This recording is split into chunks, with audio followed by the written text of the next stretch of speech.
Actor Dhanush அவர்களுக்கு இப்ப இட்லி கடை திரைப்படம் இன்னும் 2 நாளா தியேட்டர்ஸ்ல ரிலீஸ் ஆக போகுது. சோ இந்த படத்துக்கு பெரிய அளவுல ஹைப் இருக்கா அப்படின்னு கேட்டீங்கன்னா கண்டிப்பாவே கிடையாது. ஒரு நார்மலான ஹைப் அப்படிங்கிறதா இருந்துட்டு இருக்கு. சோ இந்த படம் வந்து பாத்தீங்கன்னா ஒரு எமோஷனலான ஃபேமிலி ஆடியன்ஸ் பார்க்கக்கூடிய ஒரு திரைப்படம். சோ இந்த படத்துல எமோஷனல் கான்டென்ட் மட்டும் நல்லா ஆயிருச்சு அப்படிங்கிற பட்சத்துல அப்ப கண்டிப்பா ஃபேமிலி ஆடியன்ஸ் பாத்தீங்கன்னா தியேட்டருக்கு வருவாங்க. அண்ட் படமே பார்த்தா பிளாக் பஸ்டர் ஹிட்டும் ஆகும். சோ இந்த இட்லி கடை திரைப்படம் எப்படி இருக்க போகுது அப்படிங்கறத நம்ம வெயிட் பண்ணி பார்க்கலாம். சோ இந்த இட்லி கடை படம் பாத்தீங்கன்னா தனுஷ் அவர்களுக்கு 52வது திரைப்படம், அவருடைய டைரக்ஷன்ல 4வது திரைப்படம். சோ இதுக்கப்புறமா தனுஷ் டைரக்ஷன் பண்ண போற ஒரு ப்ராஜெக்ட் பத்தி ஒரு அப்டேட் ஒன்னு கிடைச்சிருக்கு. சோ அந்த வகையில பாத்தீங்கன்னா ஆக்டர் மோகன்லால வச்சு அவர் ஒரு படம் டைரக்ஷன் பண்ண போறாரு அப்படிங்கிற மாதிரி ஒரு நியூஸ் ஒன்னு கிடைச்சிருக்கு. அண்ட் ஆல்சோ இந்த ப்ராஜெக்ட பாத்தீங்கன்னா யூவி கிரியேஷன்ஸ் அவங்க தான் ப்ரொடியூஸ் பண்ண போறாங்க அப்படிங்கிற மாதிரி நியூஸ் இருக்கு. ஆனா இந்த ப்ராஜெக்ட் வந்து பாத்தீங்கன்னா இப்போதைக்கு ஸ்டார்ட் பண்ண போறது கிடையாது. அண்ட் ஆல்சோ இப்போதைக்கு டாங்ஸ் தான் போயிட்டு இருக்கு. இன்னும் இந்த ப்ராஜெக்ட் கன்ஃபார்ம் ஆகல. சோ தனுஷ்க்குமே பாத்தீங்கன்னா இப்ப பேக் டு பேக் நிறைய லைன் அப் வந்து வச்சிருக்காரு. சோ இதெல்லாம் முடிச்சிட்டு தான் இந்த ப்ராஜெக்ட தனுஷ் ஸ்டார்ட் பண்ணுவாருன்னு நினைக்கிறேன். சோ என்ன பண்ண போறாங்க அப்படிங்கறத நம்ம வெயிட் பண்ணி பார்க்கலாம். சோ இந்த தனுஷ் அண்ட் மோகன்லால் இந்த காம்போ பத்தி உங்களோட ஒப்பீனியன் என்ன அப்படிங்கறத கமெண்ட்ல சொல்லுங்க.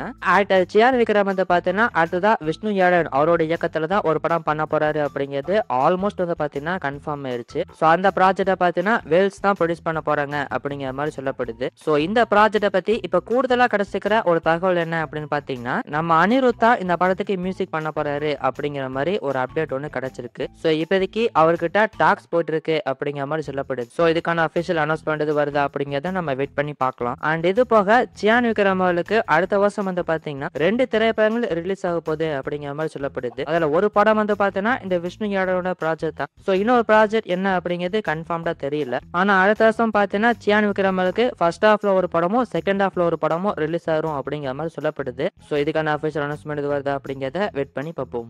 அண்ட் இது போக சியான் விக்ரம் வந்து பாத்தீங்கன்னா RKFA பேனர்ல ஒரு படம் பண்ண போறாரு அப்படிங்கிற மாதிரி சொல்லப்படுது. சோ அந்த படத்தை யார் டைரக்ட் பண்றா என்ன இது அப்படிங்கிறது தெரியல. ஆனா ராஜ்கமல் பிலிம்ஸ்ல ஒரு படம் சியான் விக்ரம் ஃபியூச்சர்ல பண்ண போறாரு அப்படிங்கிற மாதிரி சொல்லப்படுது. அண்ட் RKFA உடைய அப்கமிங் ப்ராஜெக்ட்ஸ் அப்படின்னு எடுத்துக்கிட்டோம் அப்படின்னா அடுத்ததா KH287 அந்த படத்தை தான் ப்ரொடியூஸ் பண்ண போறாங்க. சோ இப்ப பாத்தீங்கன்னா அந்த ப்ராஜெக்டான ப்ரே ப்ரொடக்ஷனுக்கு வந்து ஸ்டார்ட் ஆகி போயிட்டு இருக்கு அப்படிங்கிற மாதிரி சொல்லப்படுது. அண்ட் ஷூட்டிங் வந்து பாத்தீங்கன்னா அடுத்த மாசத்துல இருந்து ஸ்டார்ட் பண்ண போறாங்க. அண்ட் இது போக வீரதீர சூரன் திரைப்படத்தை டைரக்ஷன் பண்ண டைரக்டர் S. அருண்குமார் அவருமே பாத்தீங்கன்னா RKFல ஒரு படம் பண்றாரு. ஆரம்பத்துல வந்த நியூஸ் என்ன அப்படின்னு பாத்தீங்கன்னா அருண்குமாரோட இயக்கத்துல கமல்ஹாசன் ஒரு படம் பண்ண போறாரு. அந்த படத்தை தான் RKFA ப்ரொடியூஸ் பண்ண போறாங்க அப்படிங்கிற மாதிரி நியூஸ்லாம் வந்தது. சோ இப்ப வர நியூஸுமே அதான். இந்த KH287 ப்ராஜெக்ட் முடிச்சதுக்கு அப்புறமா இந்த ப்ராஜெக்டை இமிடியேட்டா ஸ்டார்ட் பண்ண போறாங்க அப்படிங்கிற மாதிரி சொல்லப்படுது. சோ என்ன பண்ண போறாங்க அப்படிங்கறத வெயிட் பண்ணி பார்க்கலாம். அண்ட் அடுத்த RKFோட ப்ராஜெக்ட் வந்து பாத்தீங்கன்னா ரஜினிகாந்த் அவர்களும் கமல்ஹாசன் அவர்களும் சேர்ந்து நடிக்கிற திரைப்படம். சோ இந்த ப்ராஜெக்டா பாத்தீங்கன்னா RKFA உடைய ஒரு பிக் ப்ராஜெக்டா வந்து இருக்க போகுது. சோ இந்த படத்தை பாத்தீங்கன்னா RKFA கூட சேர்ந்து ரெச்சன் மூவிஸ் அவங்களுமே பாத்தீங்கன்னா ப்ரொடியூஸ் பண்றாங்க. அண்ட் இது போக நம்ம ஏற்கனவே சொல்லியிருந்தோம் ஆக்டர் சூர்யா வந்து RKFக்கு ஒரு படம் பண்ணி கொடுக்க போறாரு அப்படிங்கறத சொல்லியிருந்தோம். சூர்யா வந்து பாத்தீங்கன்னா கன்ஃபார்மா RKFக்கு ஒரு படம் பண்றாரு. ஆனா அது எந்த ப்ராஜெக்ட் அப்படிங்கறத இப்போதைக்கு கன்ஃபார்ம்டா தெரியல. ஆனா இப்ப வர நியூஸ் என்ன அப்படின்னு பாத்தீங்கன்னா சூர்யாவுடைய 48வது திரைப்படம் அல்லது 49வது திரைப்படத்தை RKFA ப்ரொடியூஸ் பண்றதுக்கான வாய்ப்பு இருக்கு அப்படிங்கிற மாதிரி சொல்லப்படுது. சோ இந்த மாதிரி RKFA பாத்தீங்கன்னா back to back big line up வந்து வச்சிருக்காங்க. சோ இத பத்தி உங்களோட ஒப்பீனியன் கமெண்ட்ல சொல்லுங்க. ஆக்டர் சூர்யா வந்து பாத்தீங்கன்னா இப்ப சூர்யா 46 திரைப்படத்துல நடிச்சிட்டு இருக்காரு. சோ இப்ப பாத்தீங்கன்னா இந்த சூர்யா 46 திரைப்படத்துக்கான 50% ஷூட்டிங்க கம்ப்ளீட் பண்ணி முடிச்சிட்டாங்க அப்படிங்கிற மாதிரி ஒரு நியூஸ் கிடைச்சிருக்கு. அண்ட் ஆல்சோ நம்ம ஏற்கனவே சொல்லிருந்த மாதிரி இந்த வருஷம் டிசம்பர் மந்த்துக்குள்ள இந்த ப்ராஜெக்டை கம்ப்ளீட் பண்ணி முடிக்கணும் அப்படிங்கிற மாதிரி தான் ஒர்க் பண்ணிட்டு இருக்காங்க.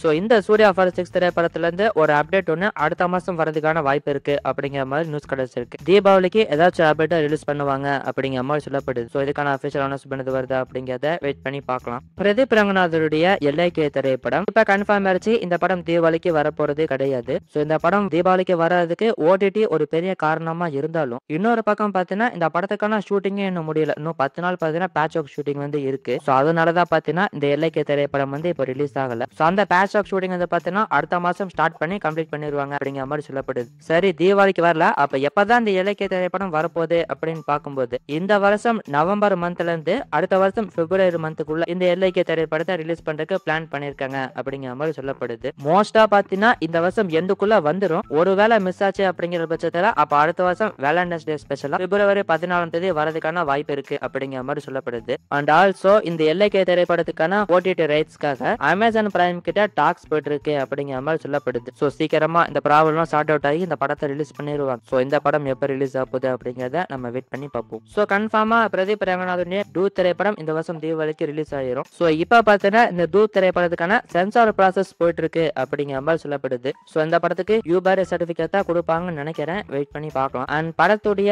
அடுத்த அப்டேட் வந்து பாத்தீங்கன்னா படத்துடைய ட்ரெய்லர் தான். சோ இப்ப பாத்தீங்கன்னா அந்த ட்ரெய்லருக்கான ஒர்க் போயிட்டு இருக்கு அப்படிங்கிற மாதிரி சொல்லப்படுது. சோ ட்ரெய்லரை எப்ப ரிலீஸ் பண்ண போறாங்க அப்படின்னு பார்க்கும்போது அக்டோபர் 11 அல்லது 12 இந்த 2 தேதியில ரிலீஸ் பண்றதுக்கு பிளான் பண்ணிருக்காங்க அப்படிங்கிற மாதிரி சொல்லப்படுது. சோ இதுக்கான அபிஷியல் அனௌன்ஸ்மெண்ட் இது வருதா அப்படிங்கறத வெயிட் பண்ணி பார்க்கலாம். அண்ட் ஆல்சோ இந்த டியூட் திரைப்படம் வந்து எந்த மாதிரியான ஸ்டோரியா இருக்க போகுது அப்படிங்கிறது இன்னும் உங்களுக்கு தெரியல. வழக்கம் போல பிரதீப் ரங்கநாதன் படத்துல வர மாதிரி ஒரு லவ் சாங் வந்திருக்கு, ஒரு லவ் ஃபெயிலியர் சாங் வந்திருக்கு. சோ இதை தாண்டி இந்த படம் வந்து எப்படிப்பட்ட ஒரு படமா இருக்க போகுது அப்படிங்கிறது தெரியல. சோ மேபி ட்ரெய்லர் வந்துச்சுன்னா படத்தோட ஸ்டோரி என்ன மாதிரி இருக்க போகுது அப்படிங்கிறது நமக்கு தெரிஞ்சிடும். வெயிட் பண்ணி பார்ப்போம்.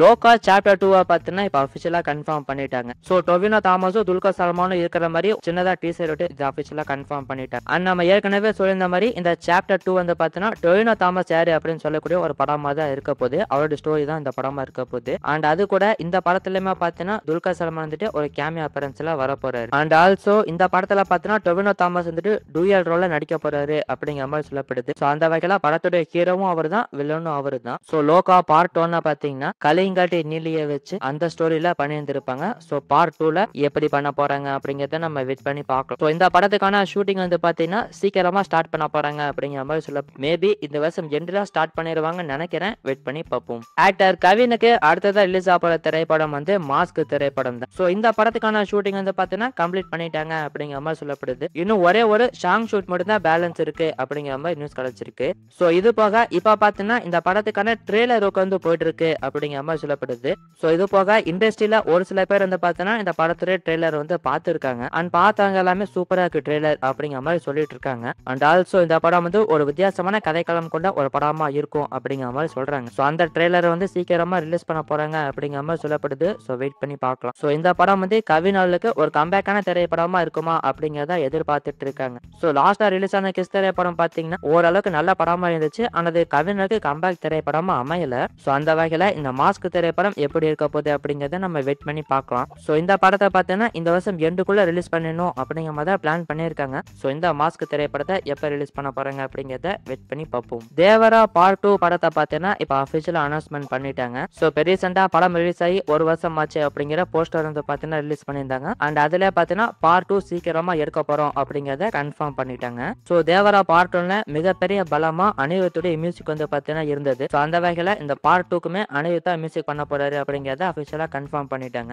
சோ இப்ப ஜூனியர் என்டிஆர் வந்து பாத்தீங்கன்னா என்டிஆர் ப்ராஜெக்ட்ல நடிச்சிட்டு இருக்காரு. சோ இந்த ப்ராஜெக்ட் முடிச்சதுக்கு அப்புறமா அடுத்த வருஷம் செகண்ட் ஹாஃப்ல இந்த தேவரா பார்ட் 2 ஸ்டார்ட் பண்ண போறாங்க அப்படிங்கிற மாதிரி நியூஸ் கிடைச்சிருக்கு. அண்ட் ஆல்சோ இந்த படத்தை கொரட்டால சிவா தான் டைரக்ஷன் பண்றாரு. சோ தேவரா பார்ட் 2 படத்தை முடிச்சவனே இதுக்கு அப்புறமா தான் நானே வச்சு ஒரு படம் பண்ண போறாரு அப்படிங்கிற மாதிரி சொல்லப்படுது. சோ இதுக்கான அஃபிஷியல் அனௌன்ஸ்மெண்ட் வருதா அப்படிங்கறத வெயிட் பண்ணி பார்ப்போம்.